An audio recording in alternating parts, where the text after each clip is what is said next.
पाठ 10वा. रंग साहित्याचे. भिलार या पुस्तकाच्या गावाविषयी तुम्ही ऐकलं असेलच ना. आपल्या भावभावना आणि विचार मांडण्याचे प्रभावी माध्यम म्हणजे भाषा. आपली मराठी भाषा जी विविध साहित्य प्रकारांनी समृद्ध आहे. साहित्याच्या वाचनाने भाषा तर समृद्ध होतेच, पण जीवनातील अनुभव पण प्रगल्भ होतात. साहित्य प्रकारांची मैत्री केली तर मनोरंजनासोबत ज्ञानही वाढतं. पुस्तकांसारखा दुसरा सखा नाही आणि ज्याचा पुस्तक हा सखा आहे त्याला दुसऱ्या सख्याची गरज नाही. तुम्ही तुमची अभ्यासाची पुस्तकं, विशेषतः भाषा आणि समाजशास्त्र यांचं वाचन अभ्यास म्हणून करण्याऐवजी माहिती मिळवणं, ज्ञान मिळवणं किंवा मनोरंजन म्हणून करा. अभ्यासाचा ताण तर जाईलच, पण रिक्रिएशन सुद्धा होईल. दासबोधात समर्थ रामदास म्हणतात की जे जे म्हणून वाचता येईल ते ते वाचावे, ऐकावे आणि ज्ञान मिळवत राहावे अखंड. साहित्याशी आपला संबंध तसा लहानपणापासूनच आलेला असतो.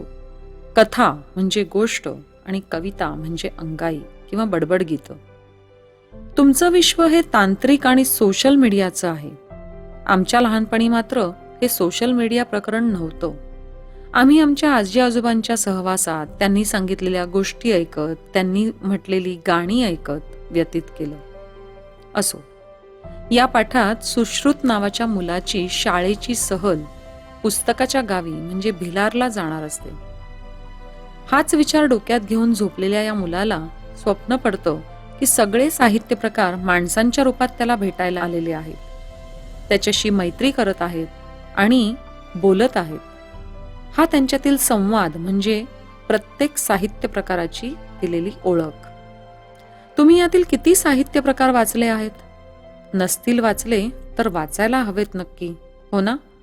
किमान प्रसिद्ध लेखकांची किंवा कवींची खूप लोकप्रिय अथवा सर्वश्रुत लेखन संपदेविषयी तुम्हाला माहिती तर असायला हवीच. या विविध वाचन प्रकाराने तुमच्या ज्ञानात तर भर पडेलच, तुमची भाषा समृद्ध होईल आणि या सगळ्याचा परिणाम म्हणजे तुमचं व्यक्तिमत्व खुलेल. कुठेही आणि कुठल्याही विषयावर तुम्ही बोलू शकाल किंवा संभाषणात सहभागी होऊ शकाल. तुमच्या 10वीच्या परीक्षेच्या दृष्टीने विचार केलात तर हे अवांतर वाचन तुम्हाला उपयोजित लेखन लिहिण्याकरता, उपयोजित लेखनासाठी किंवा अपठित गद्य आणि पद्य यांच्यासाठी खूप उपयोगी होईल. कृती. कृती 1. कथा, कविता, कादंबरी, नाटक, प्रवासवर्णन, चरित्र आणि आत्मचरित्र. कृती 2. अ. परिकथा, बोधकथा, विज्ञानकथा आणि साहसकथा. कृती 2. आ.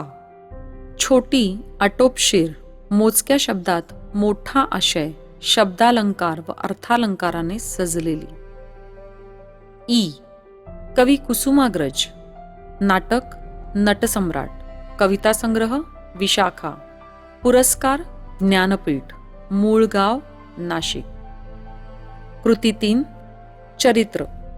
लेखकाने एखाद्या महान व्यक्तीबद्दल आणि त्यांच्या जीवनाबद्दल जे लिहिलेलं असतं, लेखकावर त्या व्यक्तीचा प्रभाव पडून त्यांनी हे लिहिलेलं असतं. सामान्य लोक ते वाचून भारावून जातात. आत्मचरित्र. व्यक्तीने स्वतःच्या जीवनाबद्दल तटस्थपणे केलेलं वर्णन, आयुष्यात आलेल्या भल्याभुऱ्या प्रसंगाचे वर्णन तटस्थपणे यात केलेलं असतं. कृती 4, 5 आणि 6 तुम्ही आपणहून करू शकाल. कृती 7. अ. पुस्तकासारखा दुसरा मित्र नाही. पुस्तक असेल तर दुसऱ्या मित्राची गरज नाही. वेळ सार्थकी लावायचं, ज्ञान मिळवायचं सर्वात उत्तम माध्यम म्हणजे पुस्तक. भाषेवर प्रभुत्व येतं वाचनाने आणि भाषा व ज्ञानामुळे आपलं व्यक्तिमत्व तेजाळत राहतं. इतकी पुस्तकं आहेत वेगवेगळ्या विषयांवर, त्याला काही सीमा नाही. तुम्ही वाचाल तरच वाचाल. तुमचं वाचन दांडगं असेल तर तुम्हाला भाषेचा पेपर कठीण जाणार नाही. अपठित गद्य आणि पद्य याचे हातचे मार्क तुम्हाला मिळू शकतात. कुठलंही पत्र असो, निबंध असो, सारांश लेखन असो, थोडक्यात कुठल्याही प्रकारच्या उपयोजित लेखनासाठी वाचन आवश्यक आहे. तिथे पुस्तक हाच मित्र तुमच्यासाठी धावून येणार आहे. कृती 7. आ. हे उत्तर तुम्ही पाठ वाचून नक्कीच लिहू शकाल. कृती 7 ई. हो, नक्कीच. उत्तम लेखक होण्यासाठी उत्तम वाचक होणं आवश्यक आहे. वाचल्याशिवाय आपली भाषा चांगली होत नाही. वाचकांना काय आवडतं हे कळत नाही.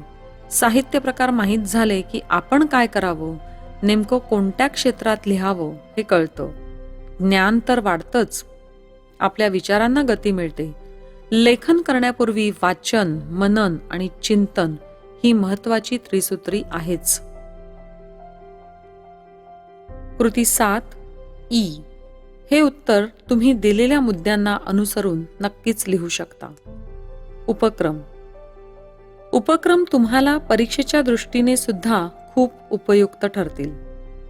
वाक्य प्रकार आणि वाक्य रूपांतर भाषाभ्यासामध्ये वाचून नीट समजून घ्या. त्यातील नियम नीट लक्षात घ्या.